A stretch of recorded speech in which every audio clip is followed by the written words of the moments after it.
ওয়াকার সাহেব অথবা আর্মি যদি কোনো কু করার চেষ্টা করে, জনগণ গিয়া ক্যান্টনমেন্টের ইট খুঁজে নিয়ে আসবে। ইট ঠিক, একটা ইট ক্যান্টনমেন্টে আস্থা থাকবে না, আপনি দায়িত্বে রাখেন। ঠিক। আপনি কারে ডরান? আপনি ভোট নেন। মিনিমাম 100 রিক্সাওয়ালার সাথে কথা বলেছি গতকাল পর্যন্ত, প্রত্যেকে বলে এই উপদেষ্টাদেরকে তারা বিশ্বাস করে না, কিন্তু ইনুস বেড়া ভালো। এর মানে সারা বাংলাদেশের জুলাই যোদ্ধারা, জুলাইয়ের পক্ষের শক্তিরা আপনার মুখটা দেখা এখন পর্যন্ত এই সরকারের একটা হাত ধরে রাখছে।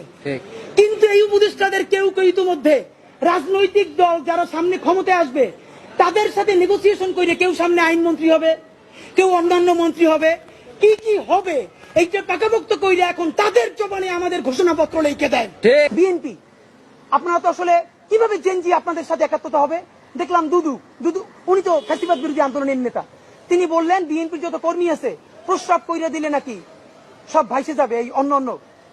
আপনাকে বিনীত অনুরোধ করি, গত 16 বছর আপনার প্রস্রাব করতে নিষেধ করছে কেডা? মানে গত 16 বছর আপনি প্রস্রাব করেন নাই কেন? আল্লাহর রাস্তায় বলেন। মানে আবারও বিএনপি কে বলে জামাত ইসলামী বলে মুরব্বীদের মুখে টেপ মারেন, পিছনে বসাই রাখেন। এই আন্দোলনে যত শহীদ হয়েছে, যত যোদ্ধা, তাদের গ্রুপ, এইজ গ্রুপ 21 থেকে 35, বিএনপি জামাত ইসলামী সকলে আপনারা তরুণদেরকে সামনে আনেন। এই মুরব্বীদের কি কথা বলে দেখেন, বলে প্রস্রাব করলে ভেসে যাবে। এটা আওয়ামী লীগ তো বললে আমরা জিব্বে ছেড়ে ফেলতাম, এখন তো আওয়ামী লীগের চেয়ে উনি কি কথা বললো। তা আপনার একটা কথা বলি, এত প্রস্রাব যখন পেটে নিয়ে 16 বছর রয়েছেন, 28 অক্টোবর 2023 পল্টনের সামনে গ্রেনেড মারতে পারে নাই, তার আগে বুড়া নেতৃবৃন্দ মুহুর্মুহু কইরে পালাইলেন।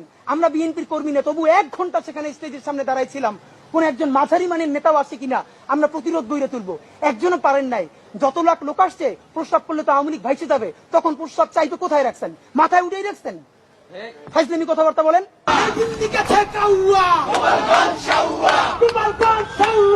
আপনাদেরকে খুবই স্পষ্ট করে বলতে চাই,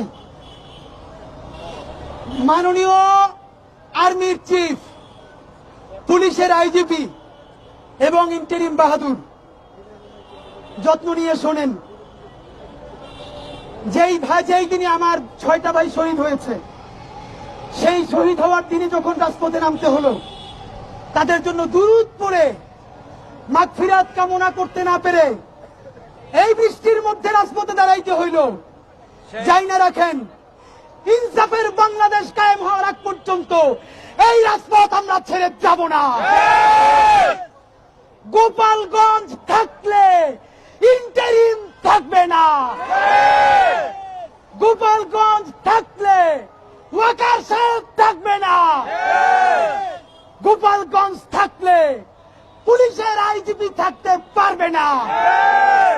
হিসাব সোজা। অনেকেই আমাদেরকে বলে ভাই নির্বাচনের পরে কেমনে থাকবেন? আপনাদেরকে একটা কথা বলি, যাদেরকে আপনারা বড় মাস্তান মনে করেন, এই মাস্তানেরা যদি মাস্তানি হইতো, এই মাস্তানেরা মাস্তানি কইরা হাসিনারে পতন করতে পারত। এরা মাস্তান না, এরা সিটকিটো, এরা চাঁদাবাজ, এরা ছোট ডাকাত, এরা মাফিয়া, এরা ব্যাংক লুটেরা। বড় অর্থে সার্বভৌমত্ব টিকিয়ে রাখার মাস্তানি করার কোন সাহস এবং শক্তি তাদের নাই। আগামী 24 ঘন্টায় অ্যাকশন দেখবো, অ্যাকশন। সাল্লাল্লাহু ছিঁড়ে ফেলাইতে হবে খানকির। বাংলাদেশের অস্তিত্ব থাকবে না যদি গোপালগঞ্জ বাইতে থাকে। গোপালগঞ্জের প্রত্যেকটা উপজেলা ভাগ কইরা, পাশে মাদারীপুর, ফরিদপুর, প্রত্যেকটা জেলার সাথে অ্যাটাচ করে দেওয়া লাগবে।